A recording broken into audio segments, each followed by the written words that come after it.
Estamos con Federico Fisela, de una de las agencias de bolsa más importantes de Rosario, como es Rosenthal. Gracias por venir, Federico, en la mitad de la crisis y del día agitado. Vos estás acá, te agradecemos muchísimo y te liberamos lo más rápido posible. Pero bueno, viniste para contarnos específicamente o para hacer futurismo, qué puede pasar con el dólar en el día de hoy, cuando todavía está muy movido el panorama.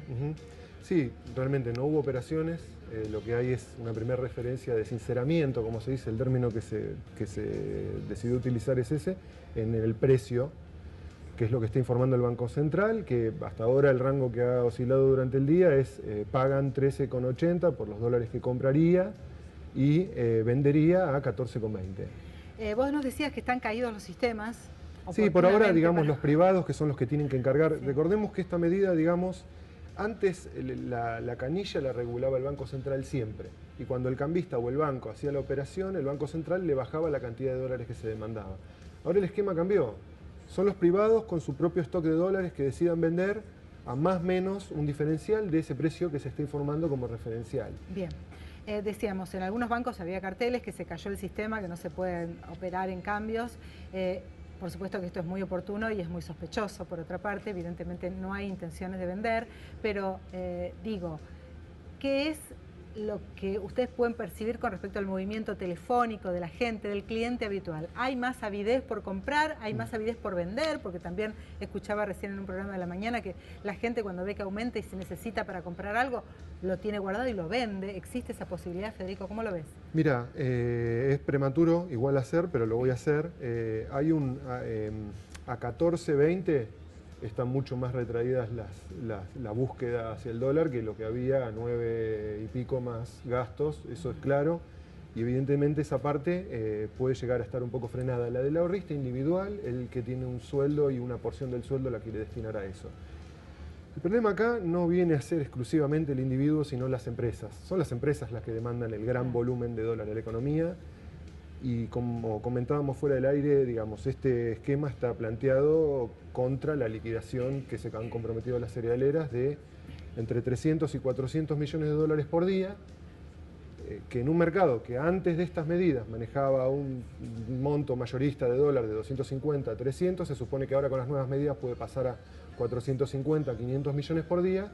Bueno, estos 400 que tiene que aportar el sector agropecuario, luego de la quita de retenciones y ahora el sinceramiento del tipo de cambio, ahora que tienen, digamos, todo el incentivo de poder volcar esos dólares, contra eso es que está atada la medida. O sea, la medida está muy bien estructurada en términos, digamos, de teoría financiera, si se le puede poner un término. Pero está calzada contra el ingreso de 2.000 millones semanales que puede aportar el cambio. Exactamente.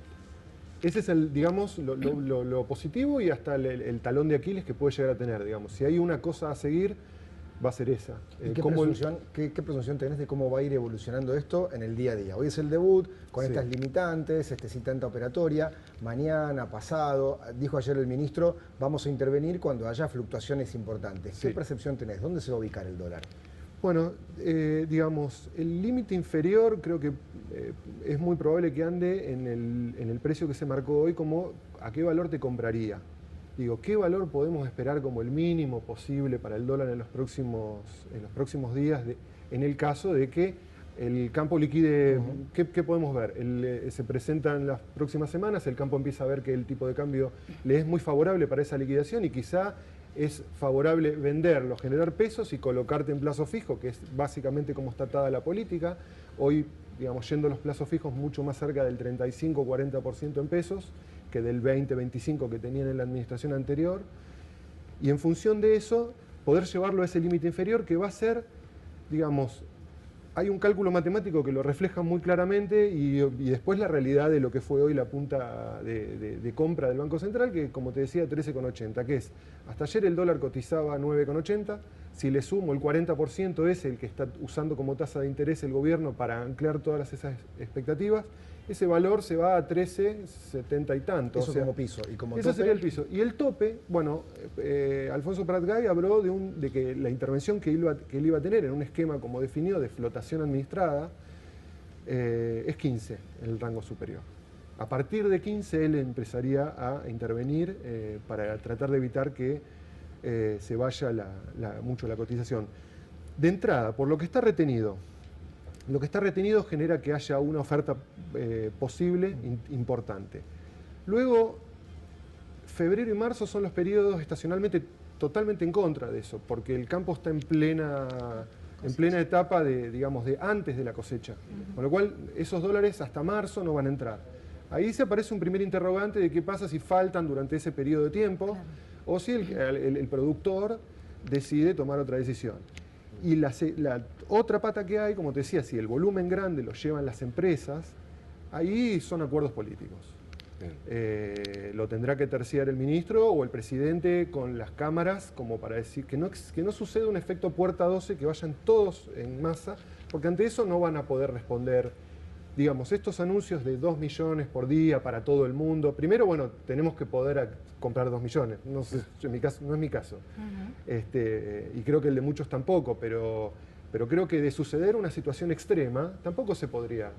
El riesgo que tiene esto es, al haber pocas reservas, cuando uno suelta el tipo de cambio o pasa un esquema de flotación administrada, el tipo de cambio se corre extremos riesgos de que lo ponga el propio mercado y que el gobierno pierda el control. Perdón, pero sí, antes de irnos de este tema, de lo que preguntaba Guillermo respecto a la cotización, sí, y teniendo en cuenta que este es un programa de la región, pregunto porque siempre hay una diferencia de cotización entre lo que es Rosario y Buenos Aires. Sí. Y lo que estamos hablando son los precios que se establecen desde Buenos Aires. Sí. ¿Cuál sería la fluctuación en Rosario respecto a esos precios? Bueno, hoy lo que puedo decir que va a ser la misma que venía siendo antes. Quizá hasta hace unos, por lo menos era entre 10 y 15 centavos de diferencia, siempre porque hoy recién largamos.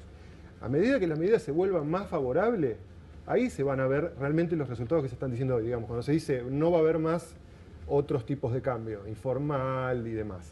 Eso va a suceder en función de que tenga éxito la venta de dólar oficial, en el volumen que lo demanda el mercado y que esa demanda absorba todo el resto de productos. También hay una cuestión, la economía argentina, lamentablemente y por cuestiones de 100 años de historia, tiene una porción de su economía que es informal.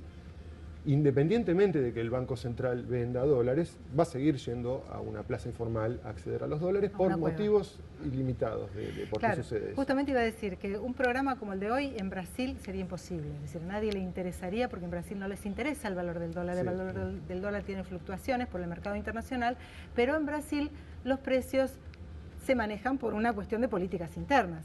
Acá en Argentina tenemos una relación directa económica con el dólar, por lo tanto, el valor del dólar en estos días es directamente proporcional, si pensamos bien, con la confiabilidad de la gestión del gobierno de Macri. Por supuesto. Eso es así si todos pensamos bien, pero si alguno piensa mal puede pensar, ¿no hay empresarios especuladores o especulativos a los que las políticas de Macri le importan un pipi? Por supuesto. Esa es la cuestión. En todos lados se cuecen habas, decía una pariente mía, pero digo... Pero vos conocés a los empresarios, o sea... No cabe duda, no hay ideología en términos de movimientos de dinero. El dinero es el dinero y se mueve independientemente de la ideología. Lamentablemente para quien se esté desayunando con esto. Pero... Y de la patria, digamos. La verdad que no. Entonces puede haber empresarios que dicen, yo me compro 2 millones de dólares y qué me importas, las políticas de Macri, y si puedo compro más en el mercado informal. Y eso es lo que genera que después los precios se disparen. En ese punto es donde se supone que todo el esquema democrático que tiene el mundo moderno, el que tiene que terciar en esa situación siempre es el Estado. Lo que pasa que hemos pasado a un nuevo sistema político que le quita grados de intervención al Estado en términos económicos y le da más libertad al mercado. Por eso también se puede decir de alguna manera que hay cierta fe en las virtudes del mercado para resolver estas cuestiones. Bien. El mercado a veces es muy virtuoso y genera muchísimo valor, pero a veces no. ¿Y qué puede pasar con el tema precios? ¿Cómo estimás que va a repercutir la devaluación ya consumada de por lo menos el 40%? Sí, ese es el punto más fuerte, me parece. La medida, si uno la mira en 3 bloques sencillos de explicar, lo que se está intentando es que el dólar suba más que los salarios y que los salarios queden por arriba de los precios del supermercado, de los alimentos, de los costos que tenemos todos. Lo que demuestra ese esquema que estoy planteando es lo fino que es ese equilibrio, porque muy probablemente los precios queden por arriba del dólar y el dólar por arriba de los salarios. ¿Por qué? Porque ajustar cualquier precio de la economía requiere solamente la decisión de un gerente, a lo mejor que ve cuadro de costos y dice, bueno, ajusto hasta acá. Menos el salario. El salario requiere una negociación paritaria con gremios y demás. Entonces, el salario siempre viene atrás de todo. Claro. Ahí donde está la política paliativa que intente dar este gobierno. Entiendo que se hizo este primer anuncio, que es la liberación, que tiene más que ver con promocionar la inversión, promocionar la producción, tanto del sector agropecuario, de la industria, quitando retenciones. ¿Dónde está la pata a la que no está siendo contemplada? El consumidor, el asalariado, que eso vendrá en una segunda ronda, que ahí veremos dónde está la posición. Muchos estiman que no hay margen para subir tanto los precios. Por ejemplo, cuando se salió de la convertibilidad, hubo, digamos, un salto de precio, pero veníamos de una década de deflación. No te respondí. Creo que el primer impacto de la inflación, digamos, es muy difícil que no llegue por arriba de ese 40%, incluso que estamos hablando de tasa de interés. Es muy difícil. De hecho, lo están reconociendo los propios funcionarios, que este primer semestre sería recesivo, porque también llevar la tasa de interés al 40% hace que la actividad sea menos, que la gente tenga menos fondos para consumir, financiarse, viajar. Si yo tengo que pagar mi viaje con el 40% de interés, no es lo mismo que lo pague en cuotas sin intereses como en el esquema anterior. Entonces eso es recesivo.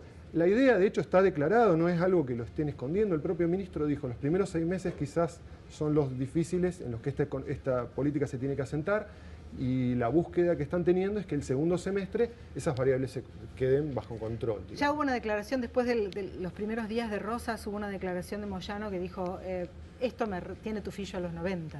Digamos, fue toda una frase que recién recordábamos, pero que puede generar un escenario bastante peleador con respecto a las paritarias. Es decir, es muy difícil que en ese escenario que vos estás planteando, que el dólar por encima de los precios por encima del dólar, o el dólar por encima de los precios, sí, pero los precios por encima de los salarios, sí, los sindicalistas se quedan quietos. Sí, la cuestión es dónde ubico el salario. El salario, claro, en realidad debe estar un escaloncito por abajo del dólar. El salario en la práctica siempre estuvo por debajo de todo y siempre recibió la parte más fina de todo esto. Estamos ante un nuevo esquema de política, veremos a los políticos en funcionamiento. ¿Qué pasa con el dólar turismo, Federico? Se termina, no existe más, se terminan todas las retenciones. Un poco la pregunta hoy era de gente que incluso está de viaje, que te dice, si compraba hasta ayer a la noche con la tarjeta de débito, me corría el 9,80 más. Sí, hasta ayer a la noche quien pagaba tenía el campo. De acá en adelante, o quienes hayan pagado anteriormente, pero en cuotas hacia adelante, le va a regir el tipo de cambio nuevo, lamentablemente.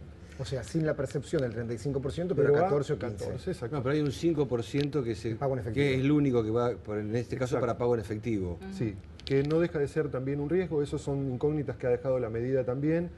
Hay una política internacional de controlar lo que son los tráficos de dinero para lo que es lavado y financiamiento del terrorismo, que desde Estados Unidos hasta Europa, por motivos que ustedes sabrán mejor que yo, lo están impulsando mucho al mundo, y Argentina los había tomado. De hecho, por eso se había involucrado la FIP en el término de a quién le vendo, cómo le vendo y de qué manera. Eso hoy genera un riesgo, el hecho de que pueda aparecer una persona que con efectivo hasta ahora se podía hacer todo con transferencia, y la transferencia lo que deja todo en la autopista informática, todo el registro de las operaciones, y se puede ver obviamente qué es legal y qué no. Ahora hay un agujero referido a eso, si bien, como explican un poco en general en el rubro, los bancos siempre hacen una apertura de legajo. Yo, si viene una empresa y le tengo que hacer una venta de 2 millones, como está planteando ahora el gobierno, voy a tener que pedirle sus balances, sus números, y en función de eso, porque no es que eso que la AFIP no va a funcionar y no se va a controlar más.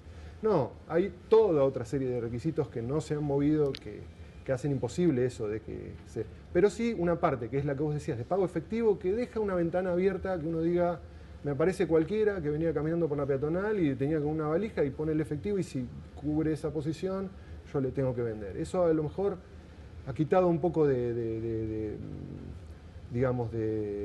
presión en lo que hace a riesgo de lavado de dinero, todas esas cuestiones que el mundo entero estaba tratando de avanzar hacia un esquema diferente para que no haya financiación de estas células que por ahí Nadie le va a preguntar al que viene con la valija si es del ISIS o no, seguramente. Bueno, claro, a lo mejor el esquema anterior, al ser tan, que no es tanto control encima, tan exigente, hacía que esto se evitara, y que quizás se le hiciera mucho más difícil a esa gente poder convertir dinero ilícito todavía en dólares. Hablando del mundo, ¿hay inestabilidad por el aumento de la tasa de la Reserva Federal Norteamericana?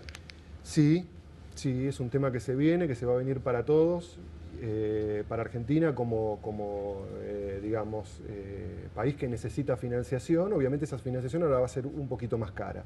Si bien hay ciertas cuestiones, ese costo está arrancando como del subsuelo, porque hasta ahora en el mundo el dólar paga 0%, ahora 0,25%. Lo que empieza a meter miedo es que empiece a ser una seguidilla de subas que complique al mundo, a los países emergentes, porque necesitan financiamiento para digamos, lo que es la agenda del desarrollo. Tanto se ha hablado de la clase política, ¿qué se necesita para esa agenda para el desarrollo? Capitales. Y esos capitales dependen de esa tasa de interés. Y referido a la medida del dólar de hoy, la apertura que hay también de que yo ahora puedo entrar y sacar y digamos, girar dinero al exterior e ingresarlo, en eso también genera cierta incertidumbre en el sentido de que si ahora es más rentable colocar dinero en el exterior porque hay una mejor tasa y Argentina ya no tiene control de capitales, en algún momento sucedió eso que se le llamó capital golondrina, ese que viene, invierte, está 5 minutos, saca su diferencia y se retira. Eso genera mucho conflictividad social en los países como el nuestro, que dependen del capital internacional. Y ahí es donde un poco esa parte quedó abierta, pero te repito, hay una fe en las virtudes del mercado más que en las virtudes de la administración del Estado. Es el cambio de política que se ha tomado.